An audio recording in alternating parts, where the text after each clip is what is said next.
Nuevamente, hermanos, les damos una cordial bienvenida. La palabra de Dios dice que los primeros cristianos del primer siglo fueron un pueblo peculiar, fueron un pueblo especial, fueron un pueblo santo, fueron un pueblo celoso. Cuando nosotros miramos estas imágenes, aunque están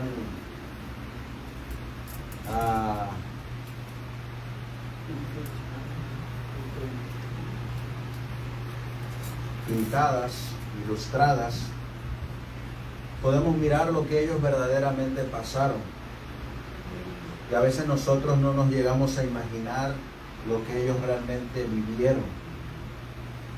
Y pareciera que a lo mejor suena como ciencia ficción, pero es algo que va a ocurrir nuevamente. Sí. Es algo que va a volver a acontecer. Y estos hombres prefirieron morir antes que negar a su Señor, porque sabían que esta vida es pasajera. Esta no es la vida que el Señor nos prometió. Él nos prometió una vida eterna, no una vida pasajera. Y es exactamente lo mismo que ellos pasaron, que muchos de nosotros pasaremos, si nos mantenemos fieles a Dios. ¿Qué les parece si nos ponemos de rodillas para buscar a Dios en oración? Y que sea Él quien nos dirija en el estudio de su palabra en esta tarde. Amantísimo Dios, que tu morada está en las alturas de los cielos. Nuevamente, Señor, mi Dios todopoderoso, nos postramos de rodillas en este humilde lugar, después de haber almorzado, después de haber recibido el alimento físico. Ahora nuevamente te pedimos para que nos des el alimento espiritual. Que recordemos que este día tú nos los diste para venir a estar en compañía de usted, para traerte nuestras cargas, pero también para encontrar fe, esperanza, consuelo y ánimo. Por eso, Señor, que al abrir tus sagradas escrituras podamos agarrar fuerzas y podamos seguir avanzando por fe. Aunque seamos pocos, un día seremos muchos. Mientras tanto, nos has dado la orden de predicar este mensaje, denunciar lo que es la bestia y su imagen. Ya lo hicieron otros hombres en el pasado y ahora nos ha tocado a nosotros. Por eso, mi Dios, coloca ese carbón encendido sobre nuestros labios y que sea tu palabra la que nos hable en esta hora. Todo esto te lo pedimos y te lo suplicamos en el precioso y bendito nombre de tu Hijo, nuestro Señor y divino Salvador Jesucristo. Amén. Amén.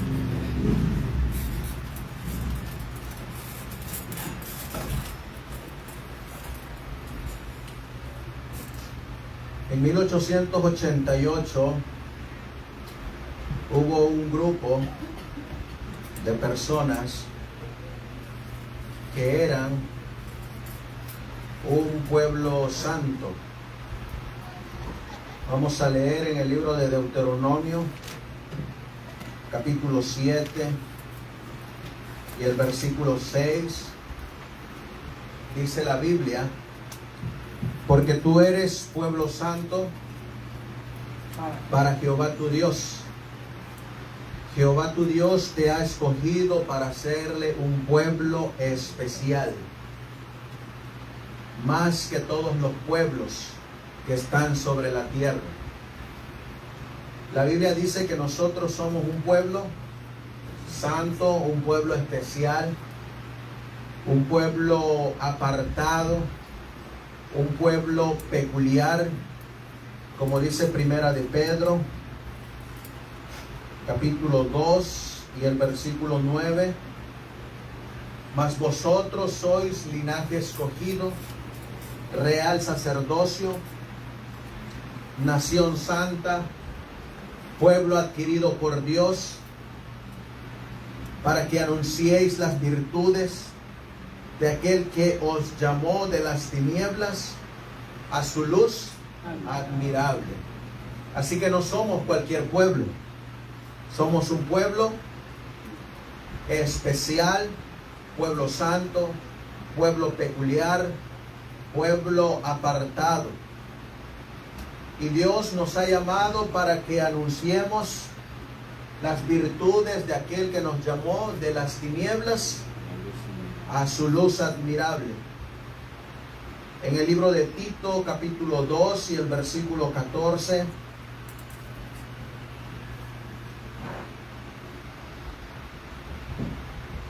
Tito, capítulo 2 y el versículo 14.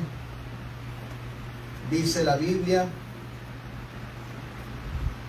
quien se dio a sí mismo por nosotros para redimirnos de toda iniquidad y para purificar para sí un pueblo propio, celoso de buenas obras.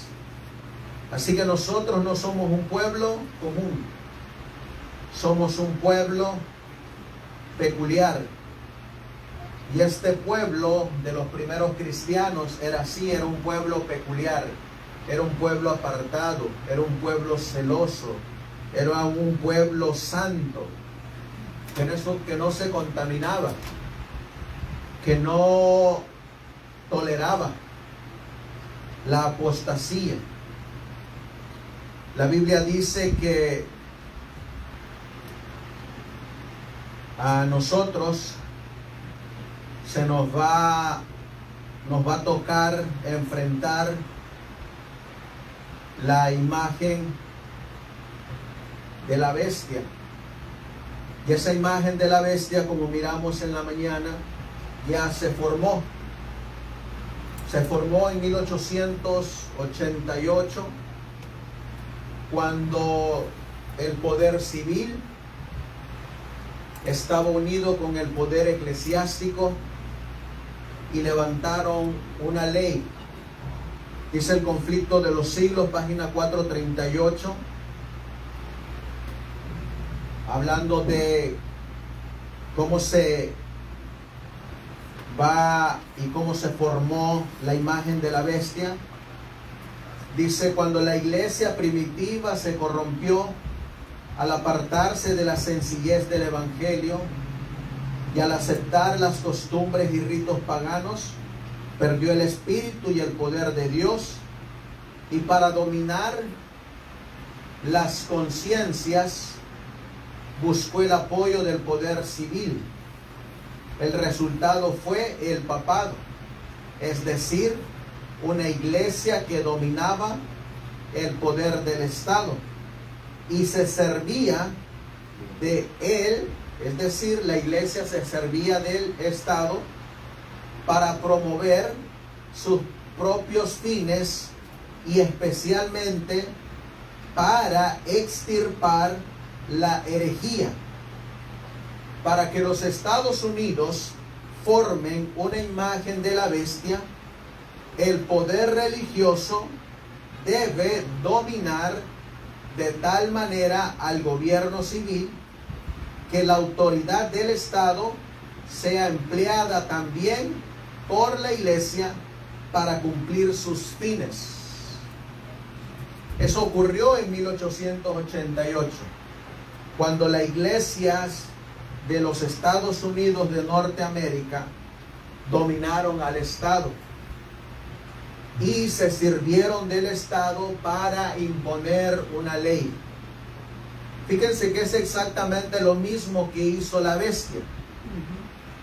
La Biblia dice, vamos a abrir en el libro de Daniel capítulo 7, Daniel capítulo 7 y el versículo 25, hablando de la bestia, que es el papado o el cuerno pequeño en Daniel 7, y hablará palabras contra el Altísimo, y a los santos del Altísimo quebrantará, y pensará que hizo el cuerno pequeño, el papado, en cambiar los tiempos y la ley. Dice que hablará. Si habla es porque tiene una boca. Y el hablar de esta bestia, palabras contra el Altísimo, significa hacer leyes. Y ella hizo su propia ley, estableciendo el domingo como día del Señor, y cambió la ley de Dios a su propio parecer. Por eso el cuerno pequeño, quien habló y cambió la ley de Dios colocando sus propias leyes, también dice la Biblia que la imagen de la bestia hace exactamente esto mismo. La imagen de la bestia se le dio una boca que hablaba. Y como es una imagen de la primera bestia, tiene que hacer exactamente lo mismo que hizo la bestia. Es un reflejo de las acciones que hizo la bestia o el cuerno pequeño. Así que su imagen tiene también que meterse con la ley de Dios y tiene que cambiar también la ley de Dios. Por eso miramos que así como el cuerno pequeño habla, también la bestia de dos cuernos habla, porque se le da una boca como boca de dragón. Y cambia la ley de Dios del sábado a el domingo. Vamos a mirar nosotros aquí lo que dice el hermano Alonzo Trevier Jones en 1893 en el boletín número 6 de 1893. Dice, y eso muestra por sí mismo que ha llegado el tiempo en que la imagen está ahí, porque ya se había formado la imagen de la bestia, y que se va a recibir su marca. ¿Cuál es la marca de la bestia? El domingo. ¿Y cuál es la marca que tiene la imagen de la bestia? El domingo también. Puesto que la advertencia es contra la adoración de la bestia y su imagen, contra la recepción de la marca en la frente o en la mano, el primero de los 3 puntos consistía en que nos es imposible seguir realizando la obra tal como habíamos venido haciendo, y que nos vemos obligados a silenciar el mensaje tal cual es, en sus mismas palabras. El segundo, que eso muestra que se ha formado la imagen de la bestia, lo que significa que todo el poder de la tierra queda en manos del enemigo del mensaje del tercer ángel y de la causa de Dios, quien lo va a ejercer en contra del pueblo y la obra de Dios. Por eso es que nosotros hemos estado mirando, hermanos, que hoy en día tenemos que luchar no solamente con la imagen de la bestia, no solamente con la bestia, sino también tenemos que luchar hasta con nuestros propios hermanos, los que no quieren que se dé el mensaje del tercer ángel.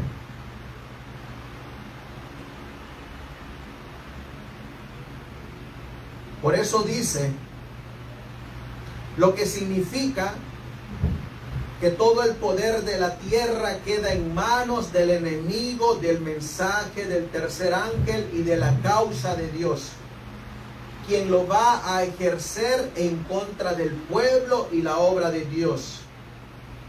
Por consiguiente, el que se ponga de parte de Dios tiene que depender de un poder superior al de todo el mundo junto.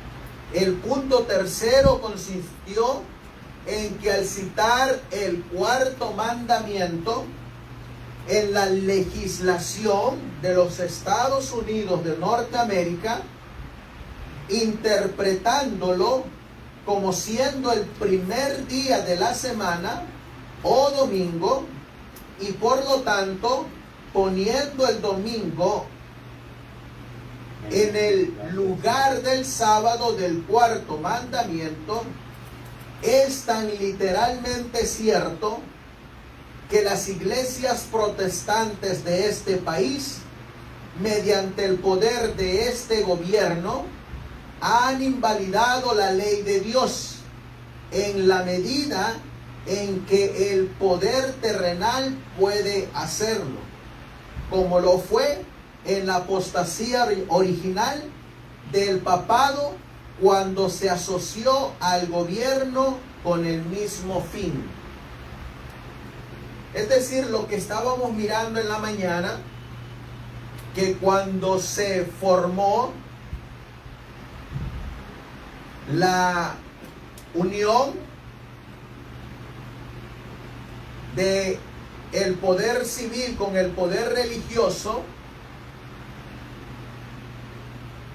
e impusieron una ley dominical en la época de Constantino, uniéndose la iglesia con el Estado, y persiguieron al pueblo de Dios. Era un ejemplo de lo que es la formación de la imagen de la bestia. Y lo que se estableció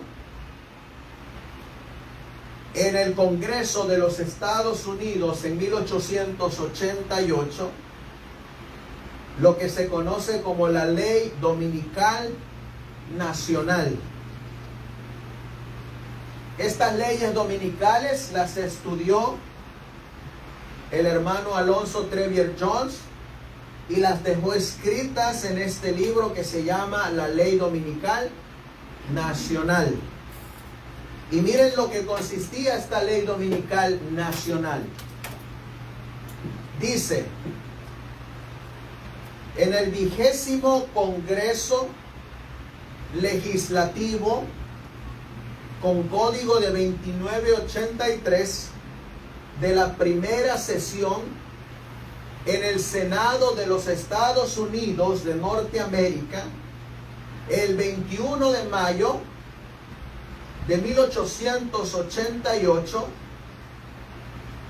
el señor y senador Blair introdujo el siguiente proyecto de ley, leído 2 veces y referido al Comité para la Educación y el Trabajo.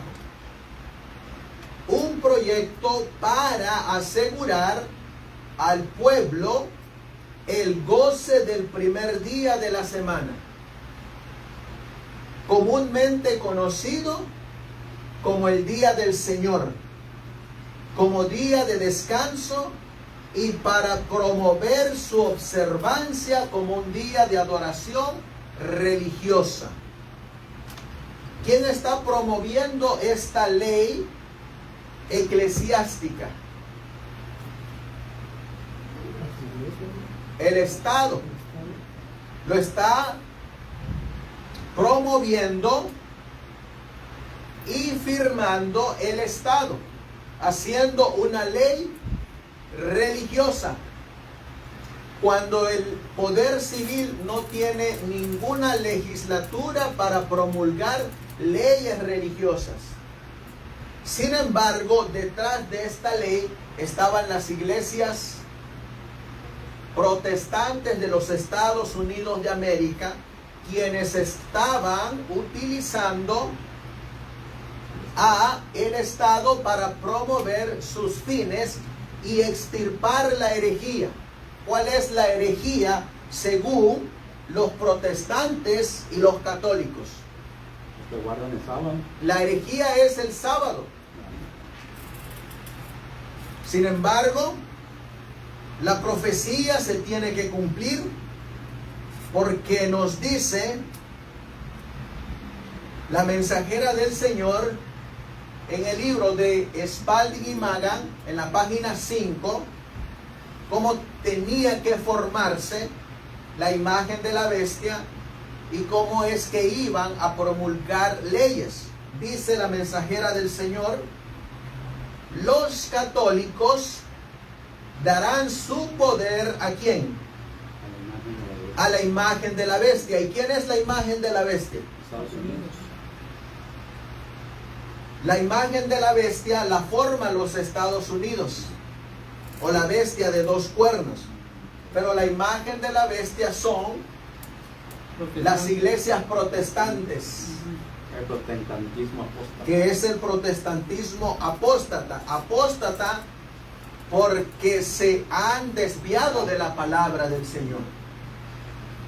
Dice: los católicos darán su poder a la imagen de la bestia, y los protestantes obrarán como su madre antes obró, para destruir a los santos. Así que ¿cómo van a estar los católicos y los protestantes? Unidos, estarán unidos. Pero en este caso, aquí en los Estados Unidos de Norteamérica, ¿quién le va a dar su poder a quién? Estados Unidos le va a dar poder a la primera vez. Encontramos aquí en esta cita que los católicos se van a unir con los protestantes, y los católicos le van a dar la autoridad a los protestantes para que los protestantes dirijan al Estado.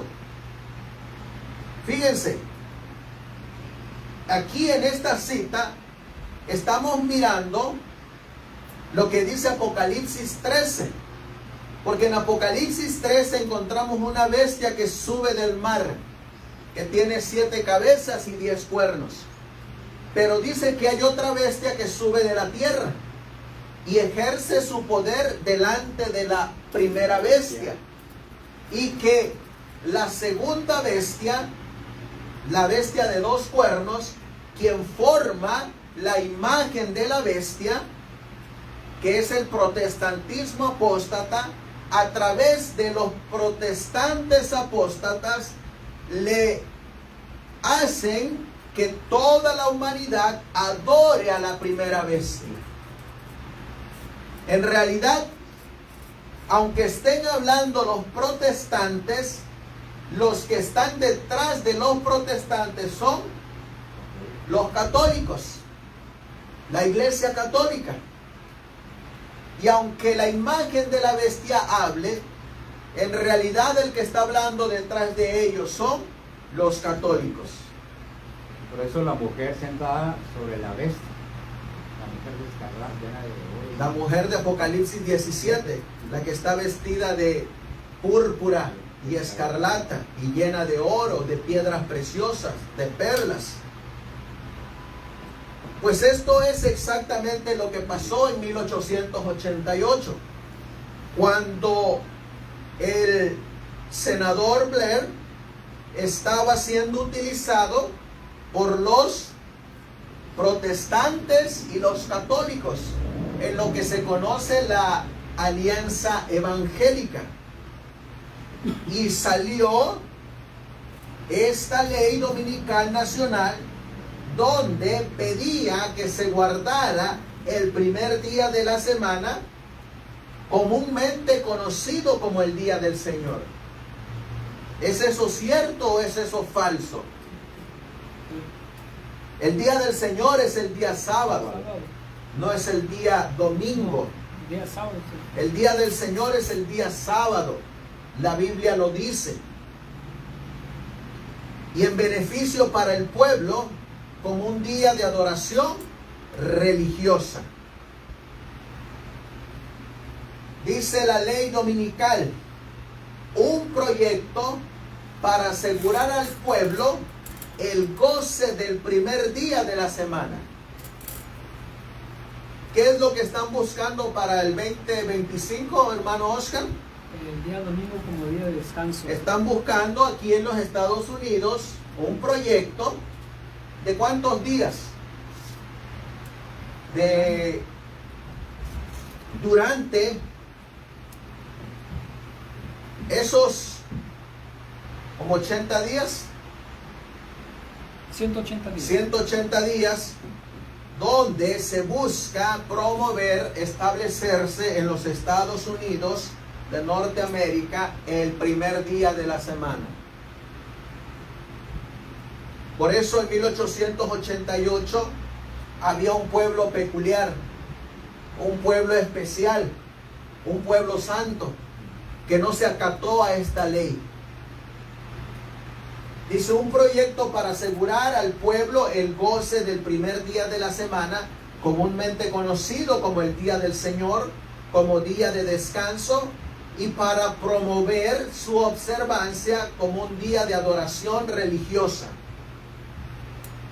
Y luego dice, el Senado, ¿y quién más? La Cámara de Representantes. El Senado y la Cámara de Representantes de los Estados Unidos de Norteamérica, reunidos en Congreso, estipulan. ¿A dónde llegó esa ley dominical nacional? Congreso. Al Congreso de los Estados Unidos de Norteamérica. Esa ley ya fue firmada allá. Esa ley ya está allá. Por eso es que la imagen de la bestia ya se formó. Nosotros ahorita estamos en el desarrollo para que esa imagen de la bestia ejerza este poder que se firmó.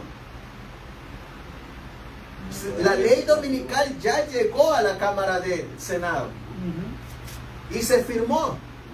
Por eso es que muchos adventistas en 1888 fueron arrestados. Dice, reunidos en Congreso, estipula que ninguna persona o corporación o agente, servidor o empleado de ninguna persona o corporación realice o autorice a realizar ningún trabajo, tarea o negocio secular que perturbe a otros. ¿En qué día?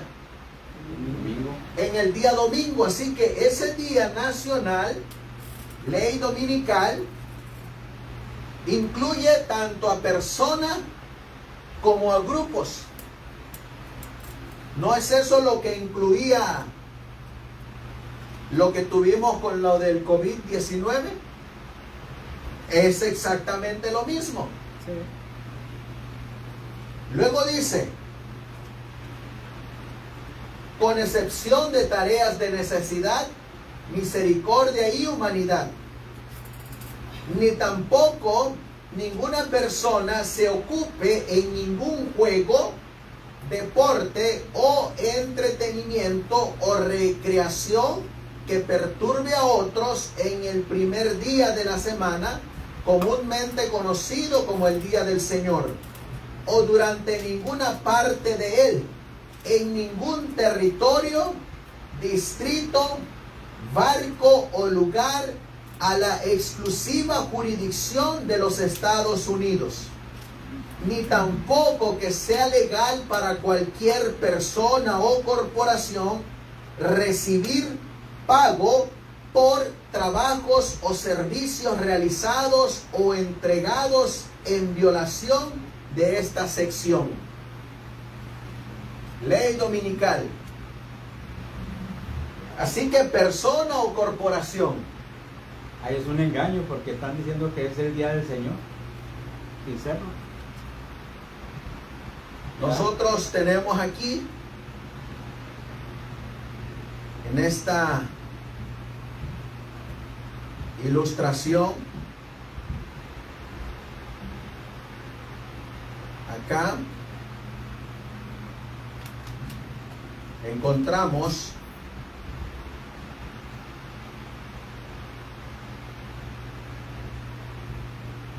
voy a poner esta.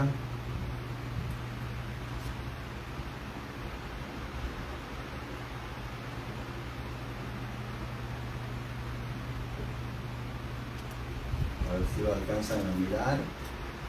¿Qué dice ahí? Conferencia General de Adventistas del Séptimo Día. Y luego, ¿qué dice aquí? La Corporación de Adventistas del Séptimo Día. De la Conferencia General. De la Conferencia General. ¿Qué es la Iglesia Adventista? Corporación. Es una corporación. Una fábrica. ¿Y qué nos dice la ley dominical de 1888? Que ninguna corporación puede hacer trabajos o perturbar en el día domingo, día del Señor. Así que, ¿quién se tenía que sujetar ante esta ley dominical? La corporación. La Conferencia General.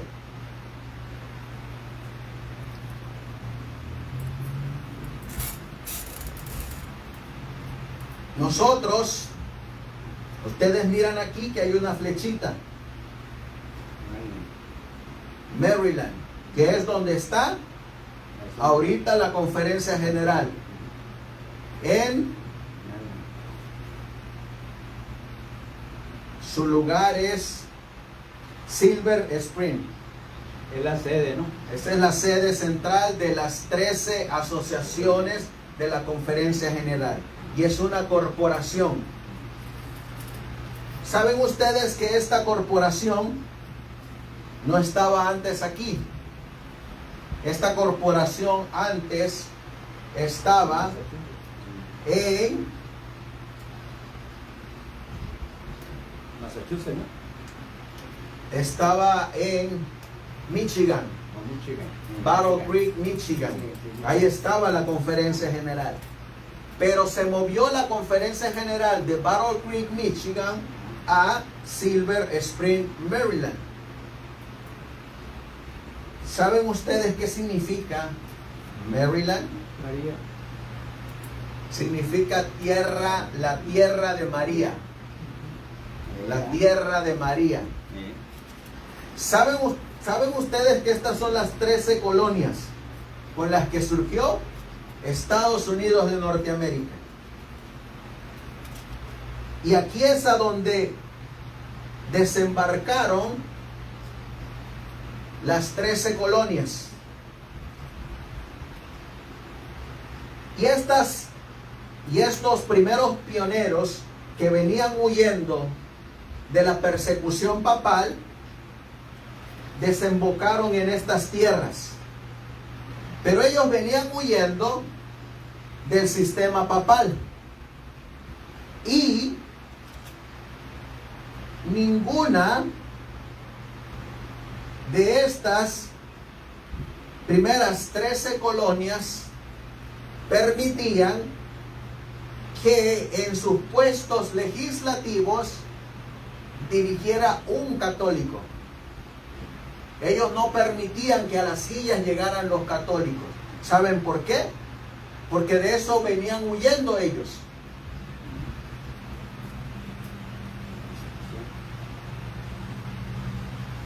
Hubo un grupito de misioneros que se vinieron inmiscuidos entre estos náufragos que venían de Europa. Y ese grupito no entró por estas tierras, entró por la parte de aquí arriba. ¿Saben qué hay aquí arriba? Está Canadá. Canadá era un país, en aquel entonces era un país que apenas se estaba poblando, pero por este lado no había persecución contra los católicos. Así que ellos llegaron aquí a Quebec, Canadá, y de Quebec, Canadá, se introducieron a estas 13 colonias y fueron buscando un lugar para donde establecerse. Fueron buscando y llegaron a esta parte de aquí. Aquí llegaron. Y en este cuadrito chiquito se asentaron y le pusieron un nombre a ese lugar. Le pusieron Tierra de María. ¿Saben ustedes que para el católico María es más importante que Jesús? Por eso le pusieron Tierra de María.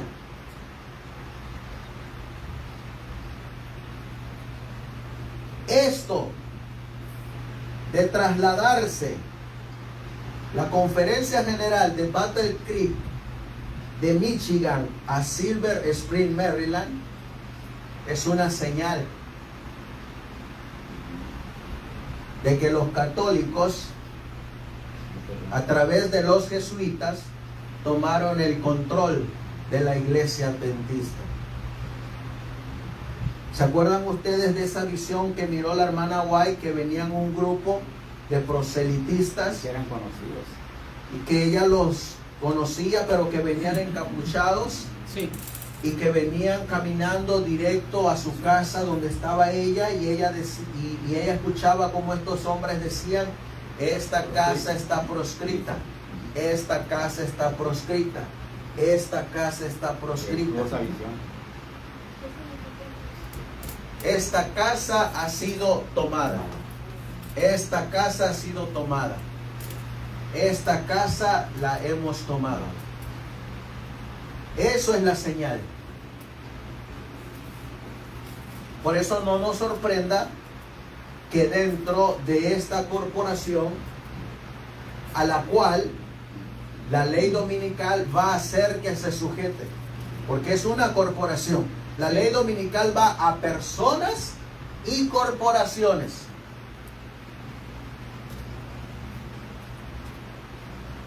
Por eso que no nos sorprenda que las escuelas sabáticas las editen jesuitas, universidades, que las universidades sean supervisadas por jesuitas, y sobre todo que los pastores sean jesuitas. Infiltrados. Vamos a mirar nosotros también aquí cómo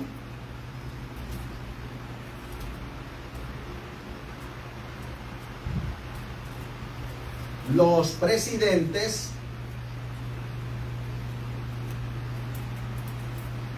han salido de escuelas y universidades jesuitas. ¿Ustedes conocen a ese señor que está sentado ahí? ¿Quién es él? Bill Clinton. Y esta es la universidad donde él estudió, de donde él se graduó. Miren lo que dice aquí: Georgetown University.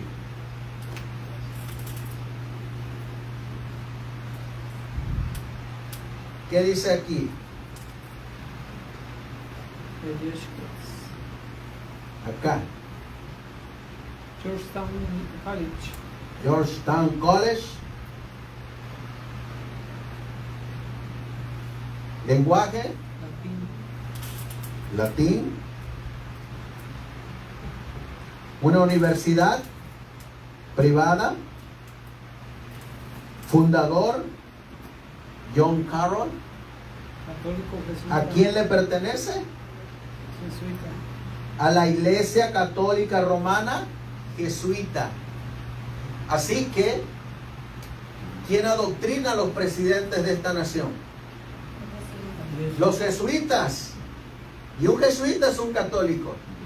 Pero un jesuita es un católico, un verdadero jesuita es un jesuita conservador, que cumple su voto que hace, que está dispuesto a extirpar a los herejes con su propia mano, que está dispuesto a tomar la espada como el primer papa lo hizo, como Pedro, según ellos.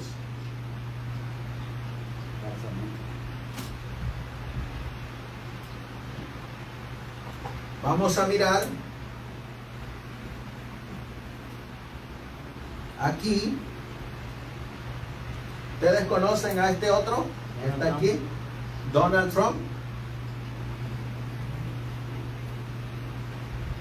Miren dónde estudió Donald Trump. Esta es la universidad en la que estudió Donald Trump. En la Fordham University. Universidad de Nueva York, jesuita. Así que ¿por quién fue adoctrinado? Jesuitas. Por jesuitas. Nuevamente, ustedes miran aquí, este es el logo de la Universidad Fordham. Y miren el logo que tiene la universidad donde estudió para leyes Donald Trump. Este es el logo jesuita. Y aquí dice abajo, la religión afiliada católica romana jesuita. Así que ¿quiénes están produciendo los presidentes de esta nación? Jesuita. Los jesuitas. Así que un día tiene que venir un presidente con esa idea de implementar las leyes que ya están, de implementarla nada más. Por eso cuando nosotros vemos aquí, estamos mirando que todas las personas y las corporaciones, eso incluye corporaciones religiosas, corporaciones de aviación, corporaciones terrestres, corporaciones marinas, corporaciones de comidas, todas tienen que sujetarse. En la sección número 2 de esta ley, que ninguna correspondencia o asunto de correo de aquí en adelante sea transportado en tiempo de paz sobre ninguna ruta terrestre postal, ni se recoja, clasifique, maneje o entregue ningún elemento de correspondencia durante ninguna parte del primer día de la semana. Así que, ¿qué es lo que no va a haber en ese primer día de la semana? No va a haber actividad de trabajo terrestre.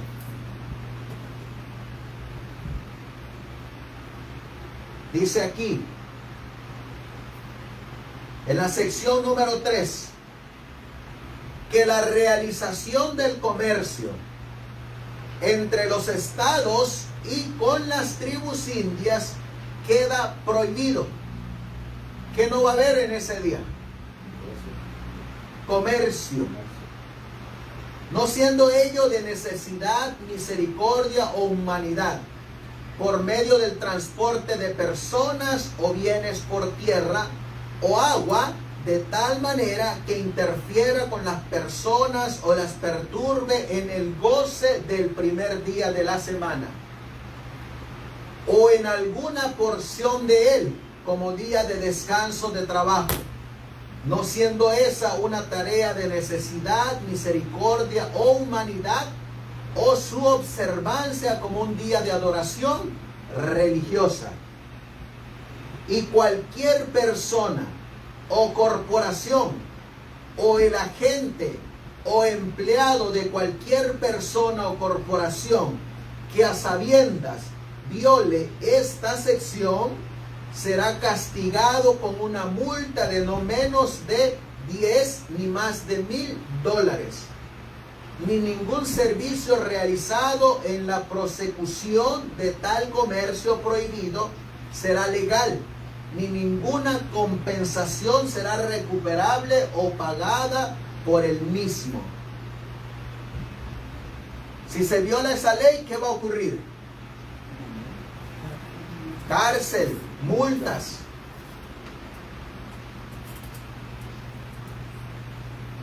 En la sección 4 dice que todos los ejercicios, revistas y desfiles militares o navales, no en tiempo de servicio activo o preparación inmediata para él, de soldados, marineros, infantes de marina o cadetes de los Estados Unidos, quedan prohibidos en el primer día de la semana. ¿Dónde entra también esta ley? Con el gobierno. Excepto asambleas para la debida y ordenada observancia de la adoración religiosa. ¿Solamente para qué va a servir ese día? Para adorar en domingo, nada más. ¿Qué se busca con el proyecto 2030? ¿Ustedes saben qué se busca? Porque ese proyecto 2030, que son los 17 mandamientos de la ONU, porque son los mandamientos de la ONU, cambiaron los 10 mandamientos y pusieron ahora 17 mandamientos, buscan promover, guardar toda la humanidad el primer día de la semana.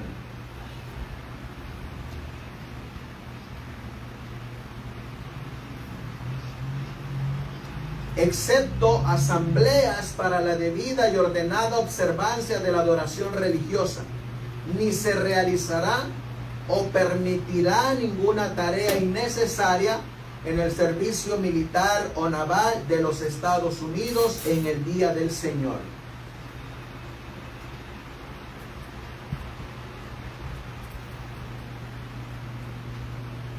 Les hago la pregunta, hermanos. ¿Estas leyes se van a dar o ya se dieron? Ya se dieron. Estas leyes ya se dieron.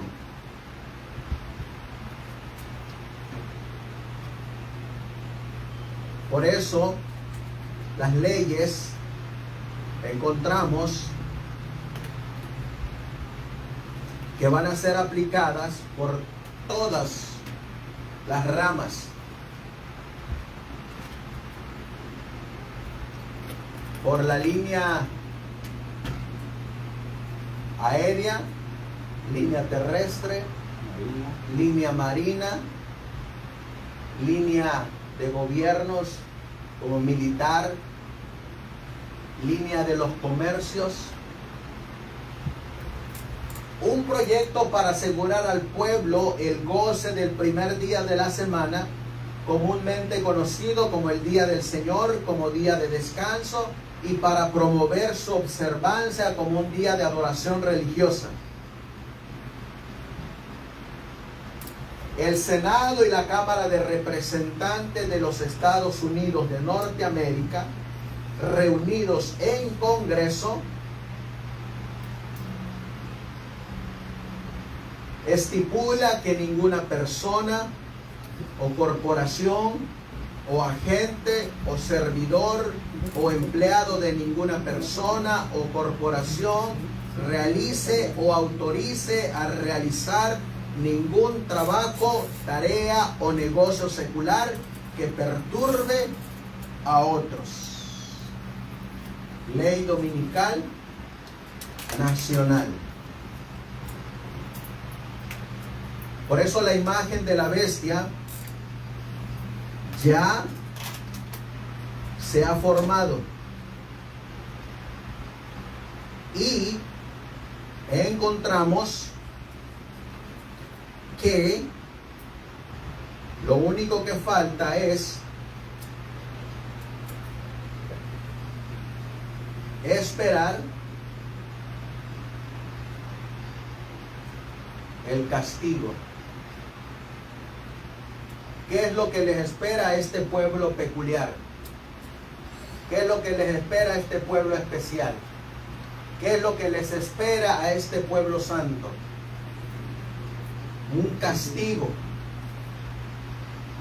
Dice, siempre que la iglesia alcanzó el poder civil, lo empleó para castigar a los que no admitían todas sus doctrinas. Las iglesias protestantes que siguieron las huellas de Roma, al aliarse con los poderes mundanos, manifestaron el mismo deseo de restringir la libertad de conciencia. Ejemplo de esto lo tenemos en la larga persecución de los disidentes por la Iglesia de Inglaterra. ¿Saben ustedes que después de 1517, cuando se levantó Martín Lutero para clavar las 95 tesis allá en Alemania, en Wittenberg, se levantaron los protestantes porque ellos estaban pidiendo su libertad de conciencia, su libertad religiosa? Pero posteriormente, un siglo después, esas mismas iglesias protestantes estaban persiguiendo a los que no creían como ellos. Y por eso estaban siguiendo las mismas huellas de su madre. Ahora les hago la pregunta. ¿No a veces pasa eso también en la iglesia adventista? Que persiguen a los que no piensan como ellos. Aquí no le llaman los excomulgan. Aquí se le llama el borramiento de los libros. Los borran de los libros. Allá los excomulgaban. Acá se reúne primero se reúne la junta de iglesia. Pasan el nombre de X persona, pasan sus delitos de esas personas. ¿Cuáles son los delitos de esas personas que borran de los libros? Una, es un disidente. Dos, no se acata la orden de la iglesia. Tres, anda asustando a la gente con sus mensajes. 4, anda predicando ese mensaje por allá afuera. Y 5, nos trae problemas a la iglesia. Tenemos que, primero, van al manual de la iglesia, un manual hecho por hombres, toman el artículo, se lo aplican al miembro de la iglesia poniéndole una disciplina, siendo de 3 meses, siendo de 6 meses.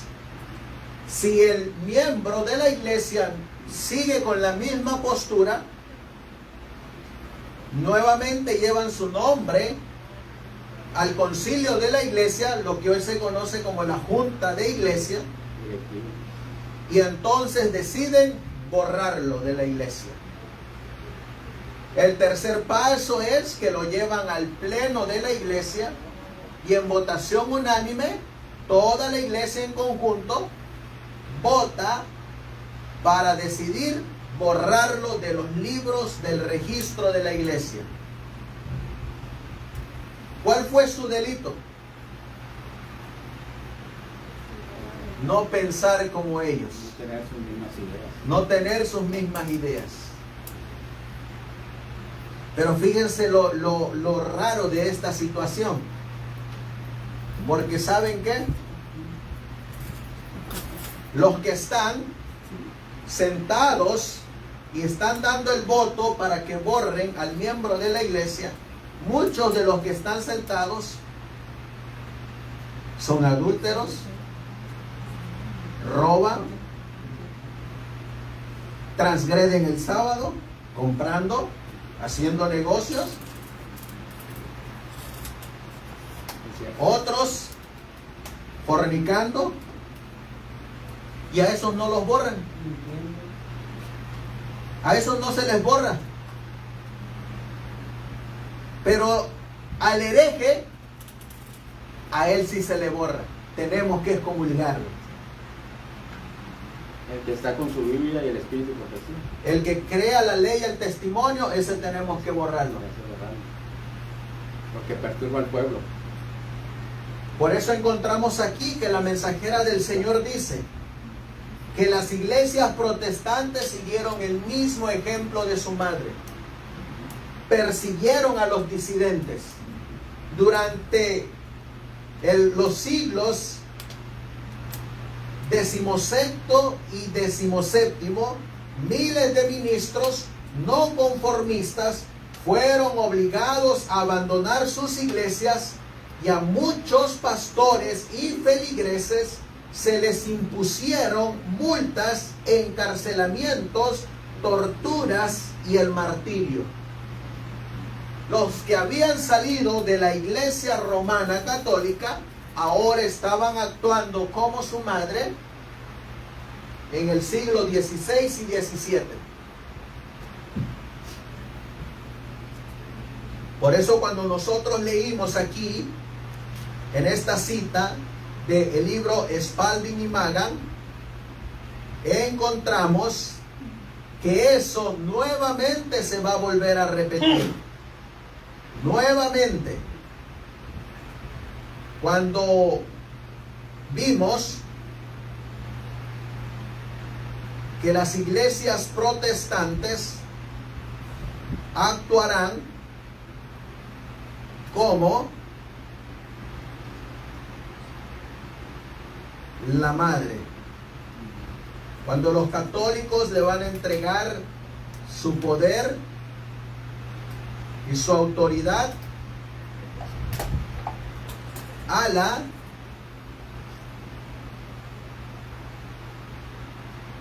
imagen de la bestia.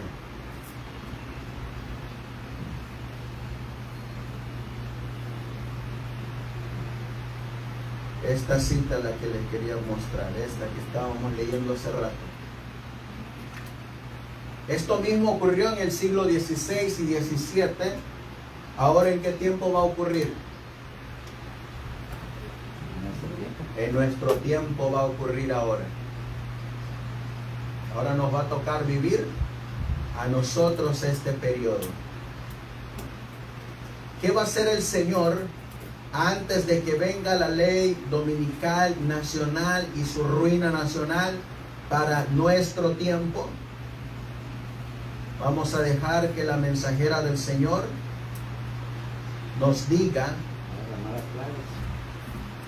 en el libro Spalding y Magan, página 5, ese librito verde que se lee, que ustedes tienen, dice: vi que la iglesia nominal y los adventistas nominales, al igual que Judas, nos traicionarían y nos entregarían ¿a quién?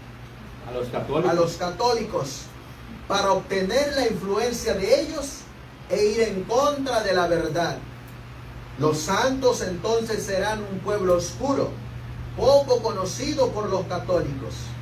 Pero las iglesias y los adventistas nominales, que conocen nuestra fe y costumbre, nos aborrecieron debido al sábado, pues no pudieron refutar su solidez.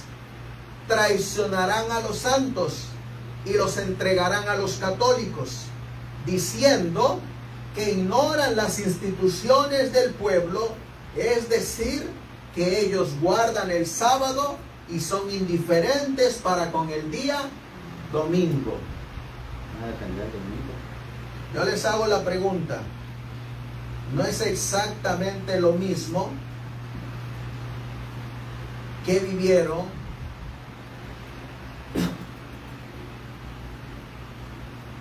estos primeros cristianos?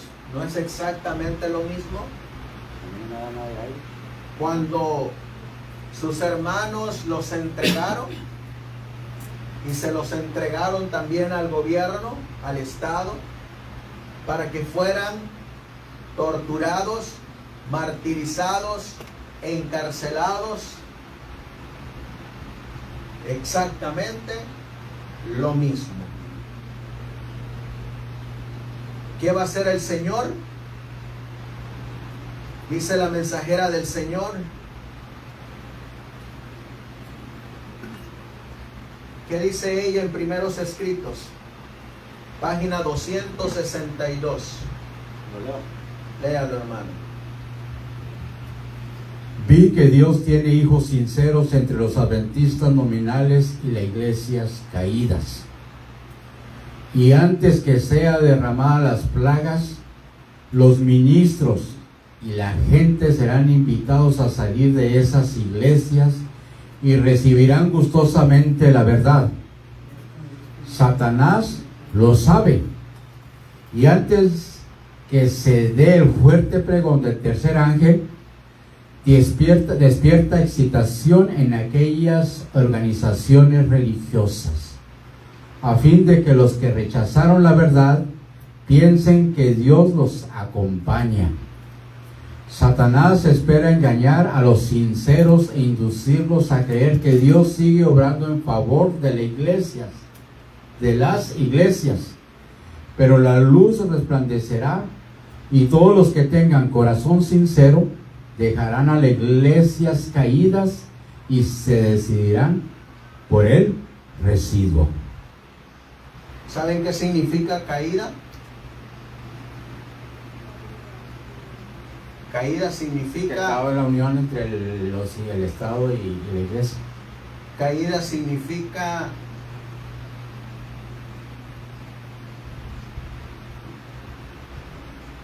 primero te tropezaste y luego caíste. Venías caminando, te tropiezas y caes. Apostasía. Eso es caída. Cuando te has apartado de la verdad y has caído. Así que ¿de dónde van a salir estos sinceros? De la apostasía. Por eso el Señor está permitiendo la apostasía en todas las iglesias. Porque de ahí va a sacar a sus hijos sinceros, que verdaderamente están buscando hacer la voluntad del Señor. Por eso el remanente se forma por la apostasía. Exactamente, el remanente se está formando, este residuo. Este residuo por eso se le llama residuo, porque es lo que quedó de la apostasía. Ese pequeñito grupo que no siguió la corriente de las masas, que no siguió la corriente de las multitudes, que prefirieron apartarse de la apostasía y unirse a este pequeñito residuo, son los que se mantienen firmes ante el reavivamiento de la ley dominical nacional. Ese residuo es ese pueblo especial, peculiar, distinto, separado del mundo. Ese residuo. Pero ¿de dónde sale ese residuo? ¿De dónde salen estos hijos sinceros? De los adventistas nominales. Iglesias caídas. ¿Y quiénes son las iglesias caídas? Pues las hijas de la ramera, las iglesias protestantes.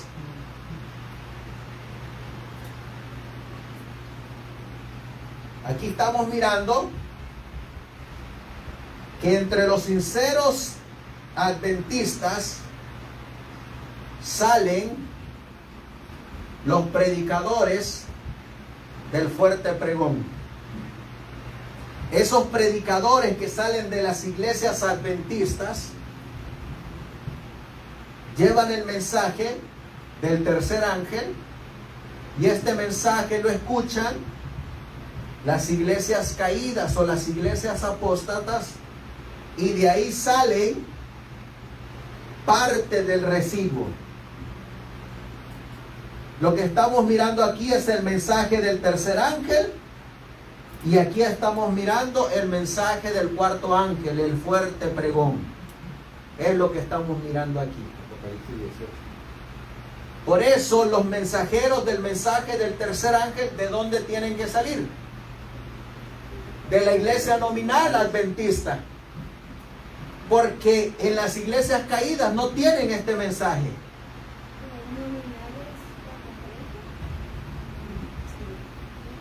Nominal es un adventista que es solamente de nombre, pero que no conoce su doctrina, que no vive su doctrina, que no predica lo que conoce y lo que vive. Es solamente yo soy adventista porque mi mamá me trajo, me hizo adventista, soy adventista porque pues sentí bautizarme y soy adventista. Un nominal. Pero también se refiere a nominal, que reciben un salario por predicar, como lo hacen los pastores. Están bajo nómina.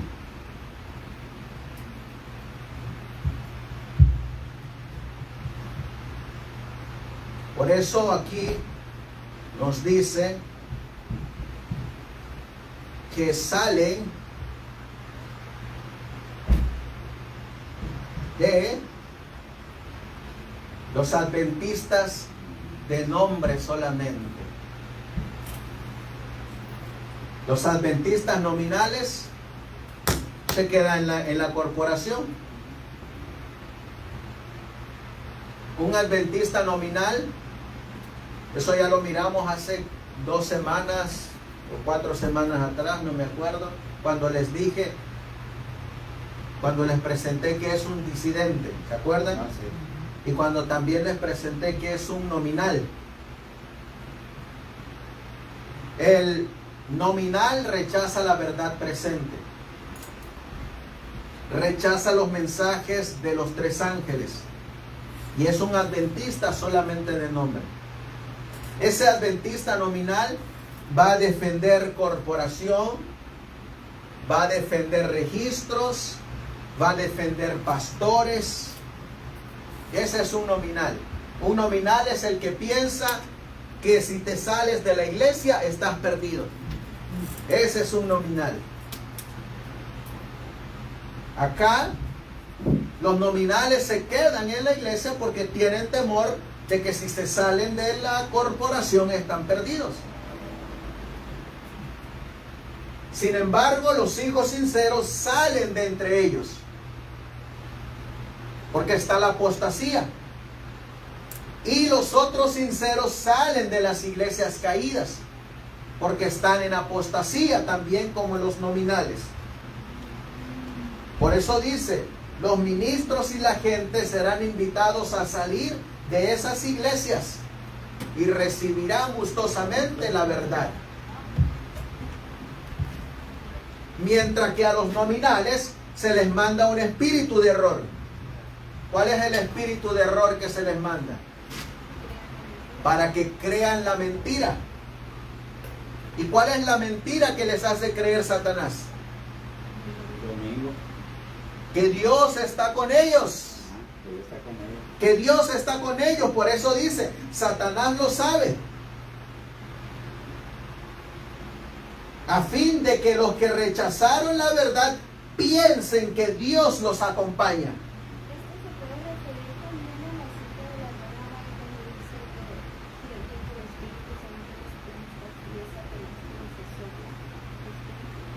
Déjale a Jorge la...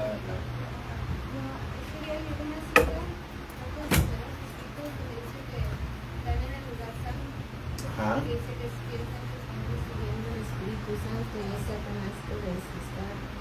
Es exactamente lo mismo.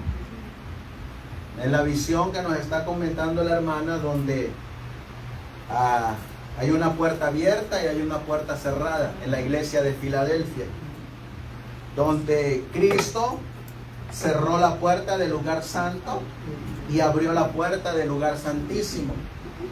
Y los que estaban con Cristo, cuando Cristo se movió al lugar santísimo, ese grupo se movió juntamente con él. Pero de entre ese grupo, hubieron unos que se regresaron. Ya no quisieron estar más en el lugar santísimo. Se regresaron al lugar santo, en el lugar donde Cristo lo había cerrado. Porque dice que no hay nadie que pueda abrirla y nadie que puede cerrarla. Solamente es Cristo.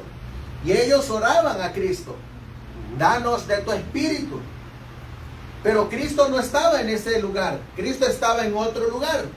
Y ellos pensaban que estaban recibiendo el Espíritu Santo. Pero lo que no saben es que estaba Satanás haciéndoles creer que Dios estaba con ellos.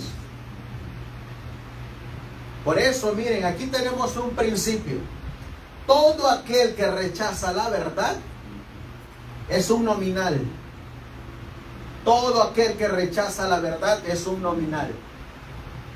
Y todo nominal que rechaza la verdad es Satanás el que lo está engañando, haciéndole creer que Dios está con ellos. Y todo nominal que rechaza la verdad y que está siendo influenciado por Satanás, está atacando a Dios a través de sus santos.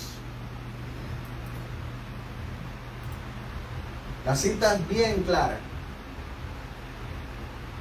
Por eso leímos en la mañana: no pueden habitar la luz y las tinieblas. No pueden habitar. No pueden habitar. Les hago la pregunta, hermanos, ya para ir finalizando. En este periodo de los primeros cristianos, ¿habían registros de iglesia? No habían, ¿verdad? ¿Ellos pensaban que la iglesia los salvaba?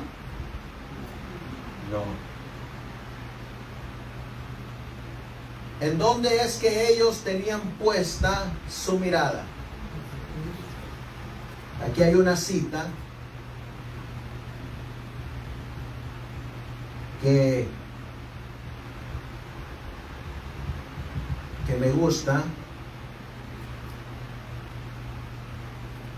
con la que vamos a ir finalizando, del hermano A.T. Jones, un librito del cual estamos sacando una serie que estamos transmitiendo, que se llama La apostasía y la manifestación del hombre de pecado. Este libro se llama Las dos repúblicas. Y esas dos repúblicas son las dos repúblicas: Roma y los Estados Unidos de Norteamérica. Y él dice: entre los registros auténticos de persecuciones paganas hay historias que muestran, quizás más vívidamente que ninguna otra, tanto la profundidad de la crueldad a la que la naturaleza humana puede llegar a hundirse. Y miren cuáles eran esa naturaleza que tenían estos cristianos. Miren la naturaleza de los cristianos. Pero los cristianos apóstatas y la naturaleza de los cristianos fieles. Hay dos naturalezas: la espiritual y la carnal. Dice: los casos de tortura más horribles registrados generalmente fueron infligidos ya sea por la población o en su presencia en la arena. Leemos sobre los cristianos atados en sillas de hierro al rojo vivo. Miren qué más. Mientras el hedor, ¿sí saben qué es el hedor? El aroma. Mientras el olor, mientras que el olor de su carne, la diferencia entre olor y hedor es que hedor ya apesta, ya está descompuesto. mientras que el hedor de su carne, medio consumida, se elevaba en una nube sofocante al cielo. De otros que fueron desgarrados hasta el hueso por conchas o ganchos de hierro. De santas vírgenes entregadas a la lujuria del gladiador, o a las misericordias del defensor, de 227 conversos enviados en una ocasión a las minas, cada uno con los tendones de una pierna cortada por un hierro al rojo vivo, y con un ojo fuera de su lugar. De incendios tan lentos que las víctimas se retorcieron durante horas en sus agonías, de cuerpos desgarrados miembro a miembro, o rociados con plomo ardiendo, de sal mezclada con vinagre, vertido sobre la carne que sangraba del cristiano, de torturas prolongadas y variadas durante días enteros. ¿Y cuál era el delito? ¿Y por qué es que lo sufrían? Todo por el amor de su divino Maestro, por la causa que creían que era verdad. Los hombres e incluso las niñas débiles soportaron estas cosas sin titubear, definidos o no definidos. Estaban definidos en lo que creían. Cuando una sola palabra los habría liberado de los sufrimientos.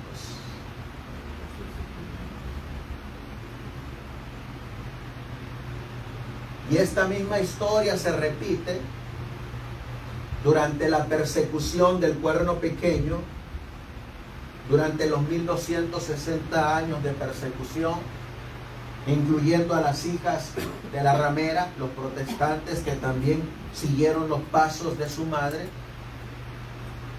Y ahora, ¿a quién le va a tocar vivir nuevamente esto? ¿Saben ustedes que eso es lo que dice la gran controversia, el conflicto de los siglos? Que muchos en la ley dominical van a padecer nuevamente el martirio, la muerte, la crueldad de un ser humano que ha sido dejado a las intemperies del espíritu satánico. Estaba yo el otro día escuchando un diálogo que tenían un arzobispo, un obispo y un sacerdote. Los tres son conservadores y estaban diciendo que no estaban de acuerdo con el Papa actual, que es Francisco I, porque Francisco I se ha dejado manipular por el ecumenismo, donde ha permitido que las iglesias protestantes manden, mientras que ellos no están para recibir órdenes, ellos están para mandar. Por eso es que Dios le dio la llave del cielo y del infierno a San Pedro.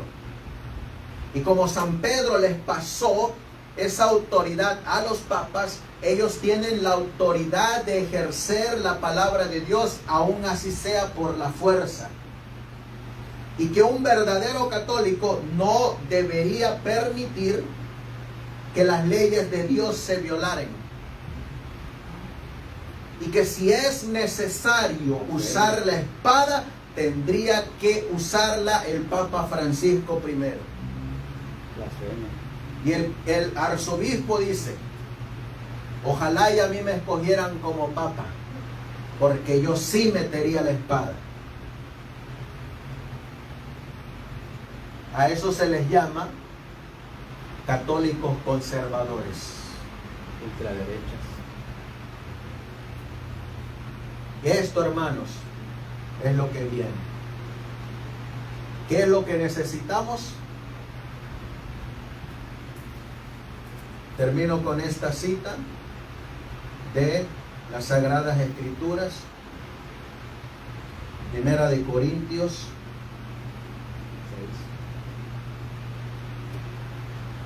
6. Y el versículo 1. Si yo hablase lenguas humanas y angelicales y no tengo amor, vengo a ser como metal que resuena o címbalo que retiñe. Este amor es para con Cristo.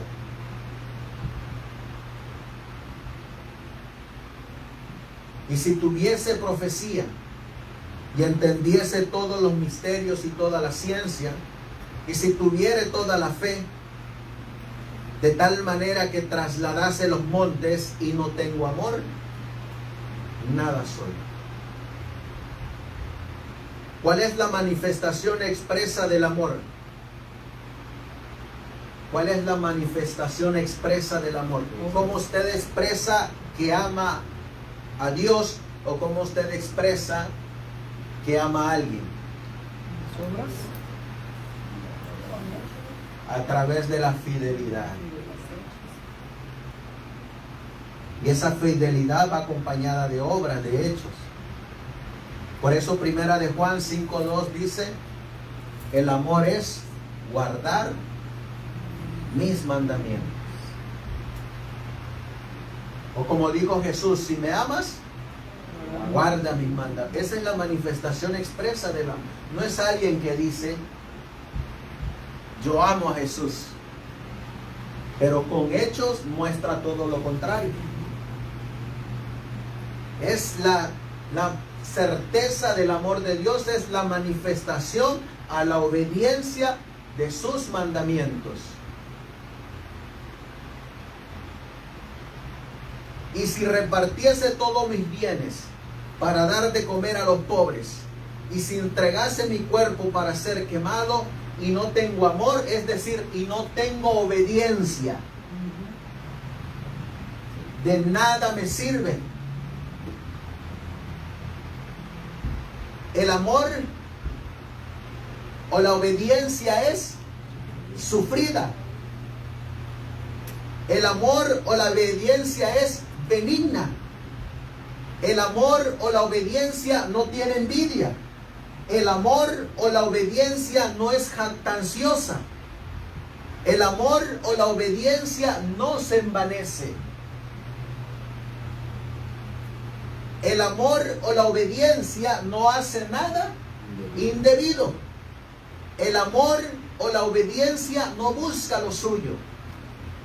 El amor o la obediencia no se irrita. El amor o la obediencia no guarda rencor.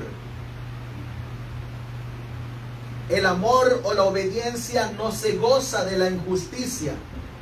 El amor y la obediencia se goza en la verdad. El amor o la obediencia todo lo sufre, todo lo cree, todo lo espera. ¿Y qué era lo que hacían los primeros cristianos? Todo lo soporta. El amor o la obediencia. El amor o la obediencia nunca deja de ser. Es todos los días. Pero las profecías se acabarán y cesarán. Las lenguas y la ciencia acabará.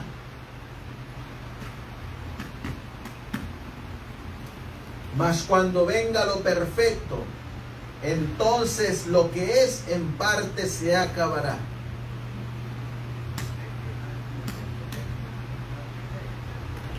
Y ahora permanecen la fe, la esperanza y el amor, que es la obediencia.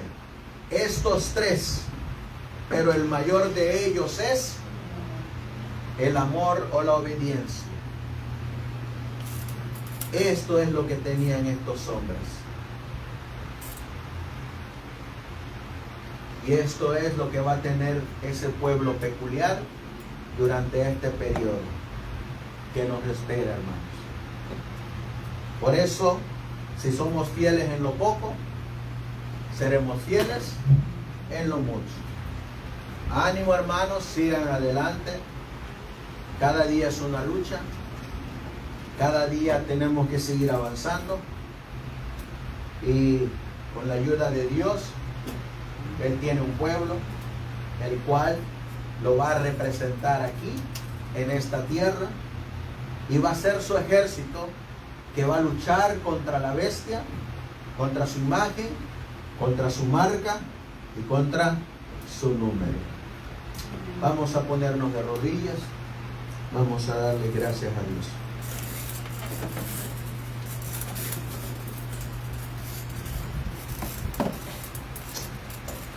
Padre nuestro que estás en el cielo, santificado sea tu nombre, Señor. Nuevamente nos postramos de rodillas como señal de reverencia, como señal de gratitud, para pedirte que nos ayudes a ser parte y miembro de ese residuo, que nos ayudes a ser parte y miembro de este pueblo peculiar, especial, distinto, separado del mundo, para anunciar tus virtudes, para anunciar a aquel que nos llamó de las tinieblas a su luz admirable. Te ruego y te suplico, mi Señor, por esta iglesia, por estos hermanos que están aquí. Tú conoces con qué propósito los llamaste. Tú conoces cuál es la obra que ellos tienen que hacer y qué hacer. Te ruego y te suplico que así como en aquella visión que le diste al profeta Ezequiel, donde nos miraste a todos nosotros como un valle de huesos secos. Todos esos huesos estaban dispersos por la ancha y faz de la tierra. Sin embargo, vino una orden de una voz que dijo que soplase el Espíritu sobre esos huesos secos, que les hablase a esos huesos secos para que vivieran. Tu palabra dice que fue el Espíritu Santo quien infundió aliento en esos huesos que estaban muertos y volvieron a vivir. Hueso con hueso se fue juntando, se les colocaron tendones, carne, piel, y se les dio vida. Y ahora tenías a un ejército. Así de igual manera, Señor, estás llamando a tu pueblo, los estás reviviendo, porque ese ejército será el que le hará frente a la bestia y a su imagen. Los estás preparando. Tú sabes cuáles son. Tienen un principio. Es el amor de Cristo. Ese principio es obediencia total a tus mandamientos. Aunque se desplomen los cielos, son fieles a ti como la brújula al polo. Por eso, Señor, ayúdanos a ser parte y miembros de ese residuo. Quédate con mis hermanos, acompáñanos a nosotros a dar estos estudios bíblicos, y si es tu voluntad, Señor, que nuevamente nos vuelvamos a ver, que así sea, mi Dios. Si tienes otros planes, acuérdate de nosotros cuando vengas en tu reino. Todo esto te lo pedimos y te lo suplicamos en el precioso y bendito nombre de tu Hijo, nuestro Señor y divino Salvador Jesucristo. Amén.